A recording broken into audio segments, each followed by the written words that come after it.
Assalamualaikum warahmatullahi wabarakatuh. Perkenalkan, nama saya Indri Piani, saya dari Prodi D3 Kebidanan. Di sini saya akan memenuhi tugas dari mata kuliah Asuhan Kebidanan, Persalinan, dan Bayi Baru Lahir.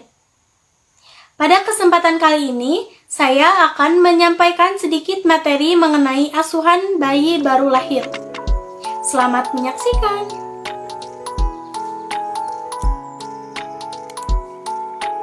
Peristiwa kelahiran merupakan waktu dinamik yang berpusat di sekitar kebutuhan segera bayi baru lahir.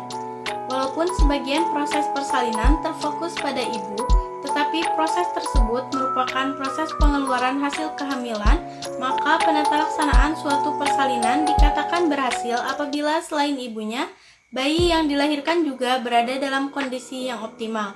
Memberikan pertolongan dengan segera, aman, dan bersih adalah bagian esensial dari asuhan bayi baru lahir.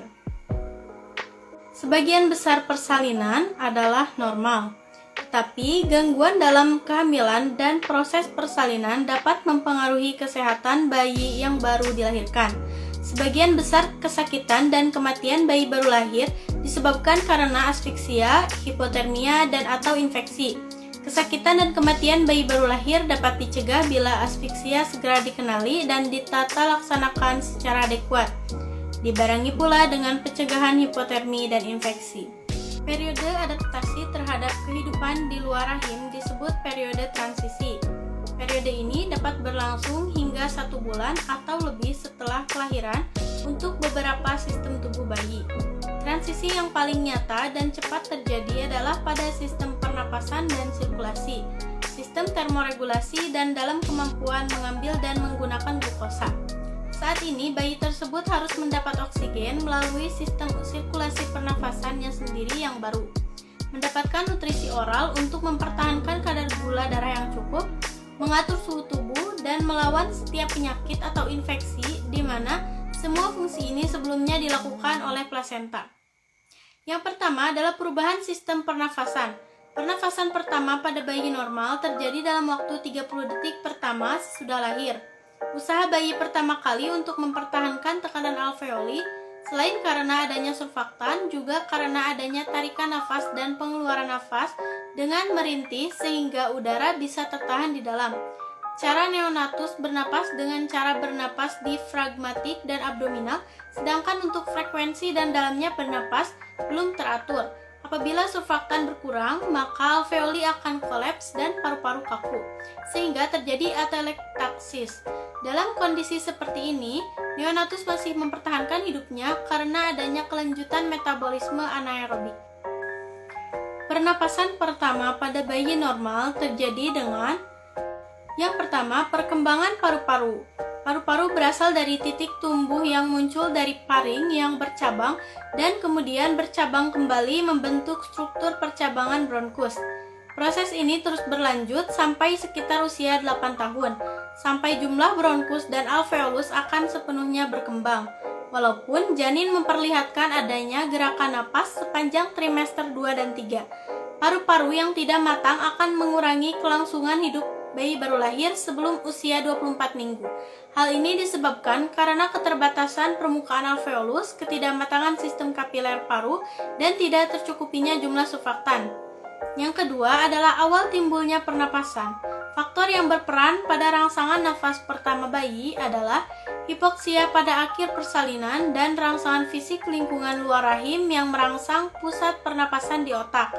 Yang kedua, tekanan terhadap rongga dada yang terjadi karena kompresi paru-paru selama persalinan yang merangsang masuknya udara ke dalam paru-paru secara mekanis.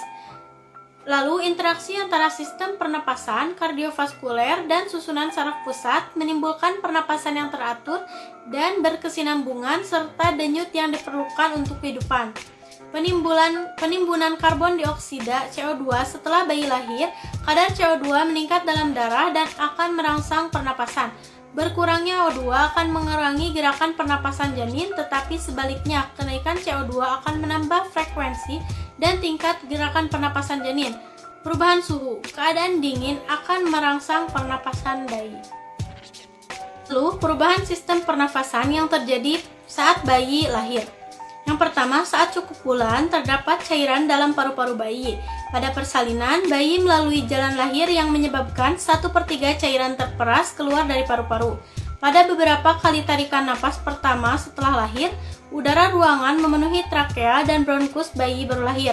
Sisa cairan di dalam paru-paru dikeluarkan dan diserap oleh pembuluh limfe dan darah.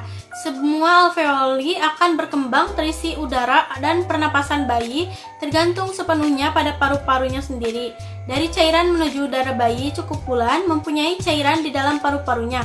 Pada saat bayi melalui jalan lahir selama persalinan, sekitar 1/3 cairan ini diperas keluar dari paru-paru. Seorang bayi yang dilahirkan melalui seksio sesarea kehilangan keuntungan dari kompresi rongga dada ini dan dapat menderita paru-paru basah dalam jangka waktu lebih lama. Dengan beberapa kali tarikan napas pertama, udara memenuhi ruangan trakea dan bronkus bayi baru lahir. Dengan sisa cairan di dalam paru-paru dikeluarkan dari paru dan diserap oleh pembuluh limfe dan darah. Semua alveolus paru-paru akan berkembang terisi udara sesuai dengan perjalanan waktu. Fungsi sistem pernafasan dan kaitannya dengan fungsi kardiovaskuler. DJJ atau denyut jantung janin diatur oleh pengaruh divisi simpatis dan parasimpatis sistem saraf otonom dan kemoreseptor serta baroreseptor. Rentang normal DJJ adalah 120-160 kali per menit. Irama DJJ cukup stabil, beragam antara 5-10 menit per menit. Perubahan antar denyut keragaman jangka pendek diperantai oleh refleks vagal saraf parasimpatis. Apabila refleks vagal distimulasi, DJJ menurun. Apabila sistem saraf status oksigen dari kemoreseptor dalam lengkung aorta, badan karotid, dan otak yang dapat memicu sistem saraf simpatis untuk meningkatkan DJJ guna meningkatkan perfusi pada area yang terkait. Baroreseptor, ujung saraf yang sensitif terhadap tekanan dalam dinding arteri karotid internal dan eksternal, memberikan input mengenai tekanan darah. Peningkatan tekanan darah baroreseptor memberi tanda kepada sistem saraf parasimpatis untuk menurunkan curah jantung dan tekanan darah secara cepat, sehingga memperlambat denyut jantung janin. Selanjutnya adalah perubahan pada sistem peredaran darah. Setelah lahir, darah bayi harus melewati paru untuk mengambil oksigen dan mengadakan sirkulasi melalui tubuh guna mengantarkan oksigen ke jaringan. Ada dua perubahan besar yang harus terjadi dalam sistem sirkulasi. Yang pertama, penutupan foramen ovale atrium jantung. Saat tali pusat dipotong, resistensi pembuluh sistemik meningkat dan tekanan atrium kanan menurun. Hal ini membantu darah dengan kandungan oksigen sedikit mengalir ke paru-paru untuk proses oksigenisasi ulang. Yang kedua, pernapasan pertama, resistensi pembuluh turun, tekanan atrium kanan naik, oksigen mengalir ke dalam paru dan menurunkan tekanan atrium kiri. Akibatnya, foramen ovale menutup secara fungsional. Penutupan ductus arteriosus antara arteri paru-paru dan aorta. Dengan adanya pernapasan, kadar oksigen darah meningkat sehingga ductus arteriosus mengalami kontriksi dan menutup. Selanjutnya, sistem sirkulasi bayi dapat menjalankan fungsinya sendiri. Perubahan sirkulasi ini terjadi akibat perubahan tekanan darah pada seluruh sistem pembuluh tubuh. Perubahan pengaturan suhu. Suhu tubuh bayi baru lahir harus dipertahankan antara 36,5 derajat dan 37 derajat Celcius. Hipotermi pada bayi baru lahir didefinisikan sebagai suhu kurang dari 35 derajat. Bayi baru lahir belum dapat mengatur suhu tubuhnya. Suhu dikendalikan dari pusat penurun panas dan pusat peningkatan panas di hipotalamus, area otak di dekat kelenjar hipofisis, sehingga bayi akan mengalami stres dengan adanya perubahan-perubahan lingkungan. Pada saat bayi meninggalkan lingkungan dari dalam rahim ibu ke lingkungan luar yang suhunya lebih tinggi, suhu dingin ini menyebabkan air ketuban menguap lewat kulit pada lingkungan yang dingin. Pembentukan suhu tanpa mekanisme menggigil merupakan usaha utama seorang bayi untuk mendapatkan kembali panas tubuhnya. Pembentukan suhu pada bayi baru lahir tanpa disertai menggigil adalah hasil penggunaan lemak coklat untuk produksi panas.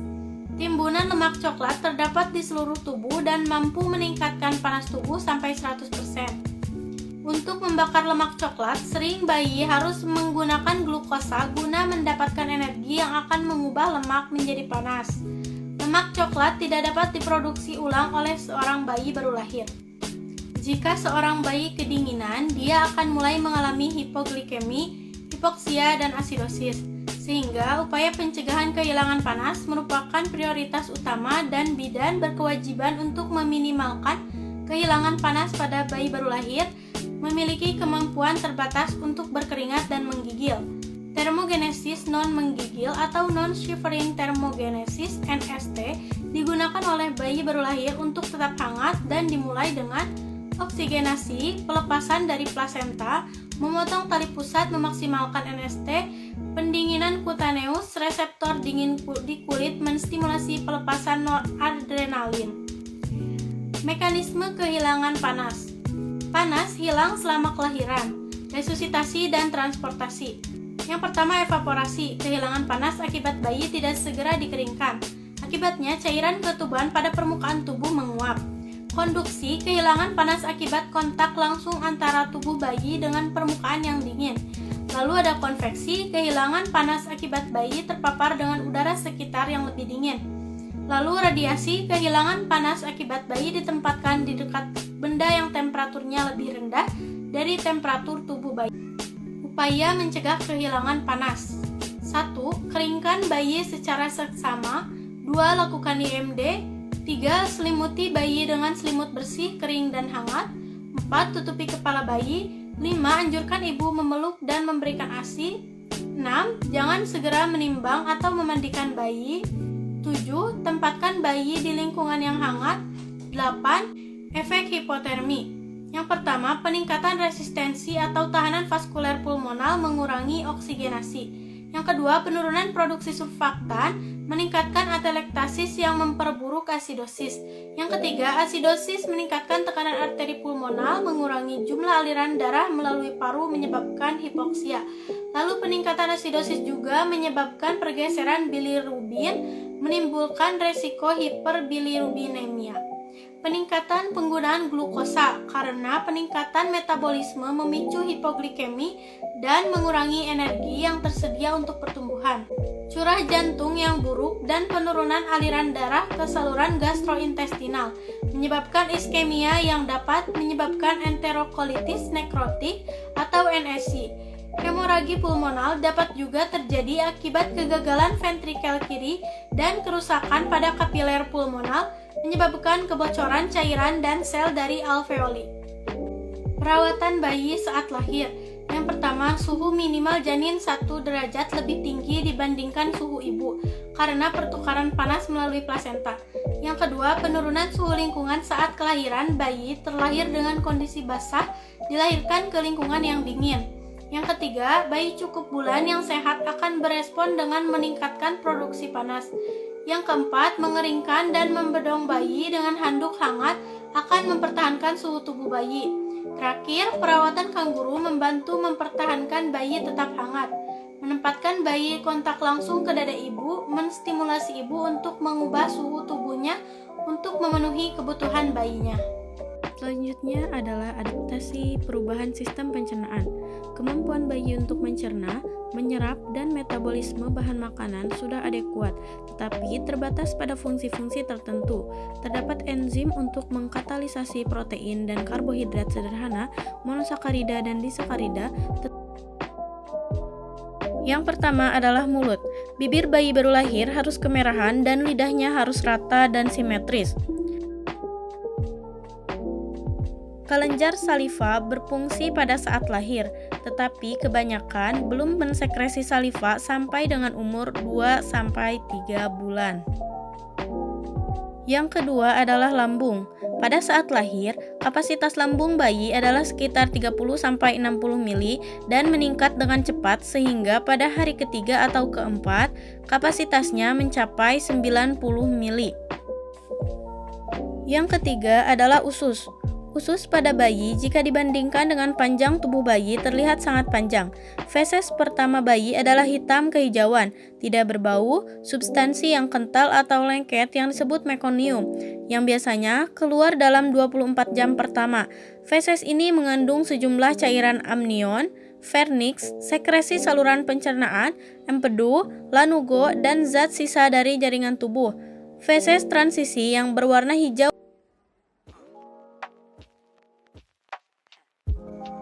perawatan bayi prematur adalah: yang pertama, ruang kelahiran dapat dingin dan berangin yang meningkatkan kehilangan panas konvektif. Yang kedua, suhu tubuh bayi dengan berat badan 1 kg dapat berkurang sebesar 1 derajat setiap 5 menit. Yang ketiga, atur penghangat radian ke nilai maksimum dan sediakan handuk hangat. Yang keempat, ingat kepala merupakan permukaan yang besar untuk kehilangan panas. Jadi, pakaikan topi ke kepala bayi jika ia memerlukan resusitasi ekstensif dan dipindahkan ke NICU. Yang kelima, selama resusitasi dan transportasi ke NICU, gunakan kantong plastik untuk membungkus tubuh bayi. Plastik di dekat kulit membantu mengurangi kehilangan cairan transepidermal melalui kulit bayi. Setelah bayi berada di lingkungan inkubator dengan 7% kelembapan juga akan membantu tetap hangat. Selanjutnya adalah pencegahan infeksi. Yang pertama, cuci tangan dengan seksama sebelum dan setelah bersentuhan dengan bayi. Yang kedua, pakai sarung tangan bersih pada saat menangani bayi yang belum dimandikan. Yang ketiga, pastikan semua peralatan dan bahan yang digunakan, terutama klem, gunting, pengisap lendir dili, dan benang tali pusat telah DTT atau steril. Pastikan semua pakaian, handuk, selimut, dan kain yang digunakan untuk bayi sudah dalam keadaan bersih. Pemotongan tali pusat dan merawat tali pusat menurut rekomendasi WHO. Cara perawatan tali pusat yaitu cukup membersihkan bagian pangkal tali pusat, bukan ujungnya, dibersihkan menggunakan air dan sabun, lalu kering anginkan hingga benar-benar kering. Untuk membersihkan pangkal tali pusat, dengan sedikit diangkat, bukan ditarik. Mengikat tali pusat. Setelah plasenta lahir dan kondisi ibu dinilai sudah stabil, maka lakukan pengikatan puntung tali pusat atau jepit dengan klem plastik tali pusat bila tersedia. Celupkan tangan masih menggunakan sarung tangan ke dalam larutan klorin 0,5% untuk membersihkan darah dan sekresi lainnya. Bilas tangan dengan air disinfeksi tingkat tinggi. Keringkan tangan tersebut menggunakan handuk atau kain bersih dan kering. Ikat puntung tali pusat dengan jarak sekitar 1 cm dinding perut bayi atau pusat. Gunakan benang atau klem plastik penjepit tali pusat DTT atau steril. Kunci ikatan tali pusat dengan simpul mati atau kuncikan penjepit plastik tali pusat. Jika pengikatan dilakukan dengan benang tali pusat, lingkarkan benang di sekeliling puntung tali pusat dan ikat untuk kedua kalinya dengan simpul mati di bagian yang berlawanan. Lepaskan klem logam penjepit tali pusat dan letakkan di dalam larutan klorin. Selimuti kembali tubuh dan kepala bayi dengan kain bersih dan kering. Nasihat untuk merawat tali pusat. Jangan membungkus puntung tali pusat atau perut bayi atau mengoleskan cairan atau bahan apapun ke puntung tali pusat. Nasihati hal yang sama bagi ibu dan keluarganya. Mengoleskan alkohol atau betadin terutama jika pemotong tali pusat tidak terjamin DTT. Masih diperkenankan tetapi tidak dikompreskan karena menyebabkan tali pusat basah atau lembab. Berikan nasihat pada ibu dan keluarga sebelum meninggalkan bayi. Selanjutnya adalah inisiasi menyusu dini. Langkah-langkah inisiasi menyusu dini. 1. Catat waktu kelahiran. 2. Letakkan bayi di perut bawah ibu. 3. Keringkan tubuh bayi kecuali tangan. 4. Letakkan bayi pada posisi tengkurap setelah tali pusat dipotong. 5. Selimuti ibu dan bayi. 6. Lakukan kontak kulit bayi ke kulit ibu di dada ibu paling sedikit 1 jam. Hindari membasuh atau menyeka payudara ibu sebelum bayi menyusui. Biarkan bayi mencari dan menemukan puting dan mulai menyusu. Lakukan inisiasi menyusu dini ini paling sedikit 1 jam. Perilaku yang teramati adalah 1. Bayi beristirahat dan melihat 30 menit pertama. 2. Bayi mulai mendecakkan bibir dan membawa jarinya ke mulut 30-60 menit setelah lahir dengan kontak kulit dengan kulit terus-menerus tanpa terputus. 3. Bayi mengeluarkan air liur. 4. Bayi menendang, menggerakkan kaki, badan, dan lengan ke arah ibu mengandalkan indera penciumannya, lalu meletakkan mulut ke puting ibu. Cara menyusui bayi. Yang pertama, peluk tubuh bayi dan hadapkan mukanya ke payudara ibu sehingga hidungnya berada di depan puting susu. Yang kedua, dekatkan mulut bayi ke payudara bila tampak tanda siap menyusu. Yang ketiga, cara menempelkan mulut pada payudara. Sentuhkan dagu bayi pada payudara. Tempelkan mulutnya yang terbuka lebar pada puting susu sehingga melingkupi semua areola mamae atau bibir bawahnya melingkupi puting susu. Lalu perhatikan gerakan menghisap dan jaga agar hidung bayi tidak tertutup oleh payudara. Tanda-tanda perlekatan menyusui yang baik. 1. Dagu bayi menempel payudara ibu. 2. Mulut bayi terbuka lebar. 3. Bibir bawah bayi terbuka lebar. 4. Areola bagian atas ibu tampak lebih banyak. Terdapat 3 jenis refleks pada bayi. Refleks mencari puting susu atau rooting reflex. Kedua, refleks menghisap suckling reflex. Dan yang ketiga, menelan swallowing reflex. Selanjutnya adalah skor Apgar. Skor Apgar merupakan suatu metode yang dipakai untuk memeriksa keadaan bayi baru lahir. Komponen dari skor Apgar adalah A. Appearance atau warna kulit. P. Pulse atau denyut jantung. G. Grimace atau refleks. A. Activity atau tonus otot. R. Respiration atau pernafasan. Skor Apgar dihitung pada menit ke-1 dan ke-5 untuk semua bayi. Kemudian dilanjutkan setiap 5 menit sampai menit ke-20 untuk bayi dengan skor Apgar kurang dari 7. Skor Apgar menghitung kuantitas dari tanda-tanda klinis depresi neonatal seperti sianosis atau muka pucat, bradikardi, depresi refleks terhadap stimulus taktil, hipotonus, dan apne atau respirasi yang terganggu. Cara melakukan penilaian skor Apgar. Penilaian skor Apgar dilakukan dengan cara memeriksa warna kulit, denyut jantung, refleks terhadap stimulus taktil, tonus otot, dan pernapasan. Masing-masing aspek akan diberikan poin yang bervariasi antara 0 sampai 2 poin tergantung kondisi bayi. Yang pertama adalah appearance atau warna kulit.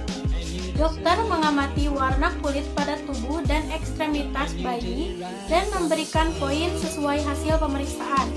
Poin yang diberikan adalah 1. 2 poin warna kulit pink pada tubuh dan ekstremitas. Jika 1 poin warna kulit biru pada ekstremitas, warna kulit pink pada tubuh. 0 poin warna kulit seluruh tubuh dan ekstremitas biru. Yang kedua adalah pulse atau denyut jantung. Denyut jantung dihitung dengan menggunakan stetoskop atau dengan menggunakan 2 jari. Denyut jantung dihitung selama 15 detik, kemudian dikalikan 4 sehingga didapatkan denyut jantung selama 60 detik atau 1 menit. Lalu ada 2 poin lebih dari 100 kali per menit, 1 poin kurang dari 100 kali per menit, 0 poin tidak ada denyut jantung. Yang ketiga adalah grimace atau refleks terhadap stimulus taktil. Dokter mengamati respons bayi terhadap stimulus taktil dan memberikan poin sesuai hasil pemeriksaan. Poin yang diberikan adalah A. 2 poin, bayi menangis, batuk atau bersin. 1 poin, bayi meringis atau menangis lemah saat distimulasi. 0 poin, bayi tidak merespons stimulasi. Yang keempat adalah activity atau tonus otot. Dokter mengamati tonus otot bayi dan memberikan poin sesuai hasil pemeriksaan. Poin yang diberikan adalah 2 poin bergerak aktif, 1 poin sedikit gerakan, 0 poin lemah atau tidak ada gerakan. Yang terakhir adalah respiration atau pernapasan. Dokter mengamati pernapasan bayi dan memberikan poin sesuai hasil pemeriksaan. Poin yang diberikan adalah 1, 2 poin, pernapasan baik dan teratur, menangis kuat, 1 poin, pernapasan lemah tidak teratur, 0 poin, tidak ada napas. Interpretasi skor Apgar. Skor Apgar dihitung dengan menjumlahkan skor setiap komponen. Beberapa hal yang perlu diketahui saat melakukan perhitungan skor Apgar adalah 1. Skor terbaik adalah 10, namun skor 7, 8, dan 9 adalah normal dan bayi dapat dikatakan sehat. 2.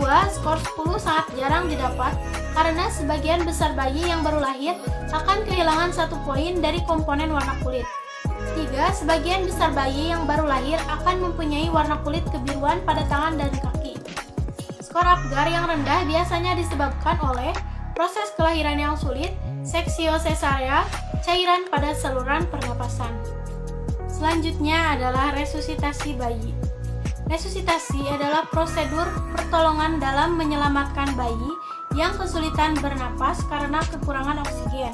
Resusitasi bayi dilakukan ketika bayi mengalami gejala gangguan pernapasan, mulai dari sesak napas hingga henti napas. Kapan resusitasi bayi diperlukan? Resusitasi bayi biasanya dilakukan pada bayi yang baru lahir, terutama ketika melihat tanda-tanda bayi sulit bernapas atau tidak bernapas setelah tali pusarnya dipotong. Pada situasi seperti ini, tim medis akan langsung melakukan resusitasi sampai bayi bisa bernapas dengan normal. Langkah-langkah resusitasi bayi.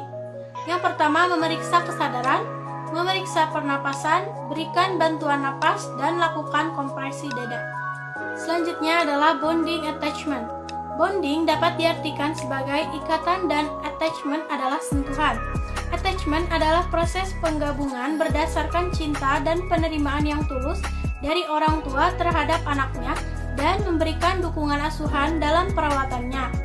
Bonding adalah masa sensitif pada menit pertama dan beberapa jam setelah kelahiran, di mana kontak ibu dan ayah ini akan menentukan tumbuh kembang anak menjadi optimal, menurut Ambarwati dan Wulan dari tahun 2010. Prinsip-prinsip dan upaya meningkatkan bonding attachment. Yang pertama, dilakukan segera, menit pertama, jam pertama.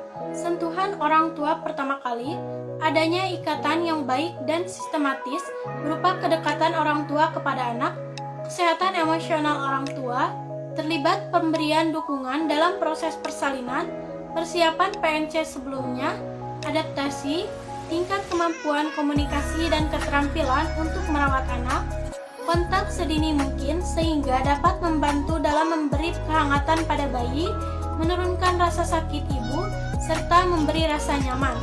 Fasilitas untuk kontak lebih lama, penekanan pada hal-hal positif, perawat maternitas khusus atau bidan, libatkan anggota keluarga lainnya atau dukungan sosial dari keluarga, teman, dan pasangan, informasi bertahap mengenai bonding attachment. Keuntungan melakukan bonding attachment untuk bayi. Bayi merasa dicintai, diperhatikan, mempercayai, menumbuhkan sikap sosial. Bayi merasa aman, berani mengadakan eksplorasi. Hambatan bonding attachment. Bagi ibu dengan resiko ibu sakit, bayi dengan resiko bayi prematur, bayi sakit, bayi dengan cacat fisik, dan kehadiran bayi yang tidak diinginkan. Selanjutnya adalah pemberian ASI awal. ASI awal memulai pemberian ASI secara dini akan merangsang produksi susu, memperkuat refleks menghisap bayi. Refleks menghisap awal pada bayi paling kuat dalam beberapa jam pertama setelah lahir. Selanjutnya adalah pemberian tetes mata profilaksis dan vitamin K1 pada bayi. Tetes mata profilaksis. Gunakan tetes mata atau salep mata setelah proses IMD yang mengandung tetrasiklin 1% atau antibiotik lain. Berikan dalam 1 jam pertama kelahiran. Setelah pemberian tetes mata profilaksis, kembalikan bayi pada ibunya untuk disusukan dan bergabung kembali. Manfaat pemberian vitamin K pada bayi baru lahir adalah yang pertama, mencegah perdarahan, yang kedua, mencegah penyakit hemoragik pada bayi baru lahir. Cara memenuhi vitamin K pada bayi baru lahir adalah suntikan intramuskular di bagian paha anterolateral. Vitamin K diberikan setelah dilakukan IMD, asalkan tidak lebih dari 6 jam dari proses persalinan. Mungkin cukup sekian yang dapat saya sampaikan. Mohon maaf atas segala kekurangan. Wabillahi taufiq wal hidayah. Wassalamualaikum warahmatullahi wabarakatuh. Wassalamualaikum warahmatullahi wabarakatuh.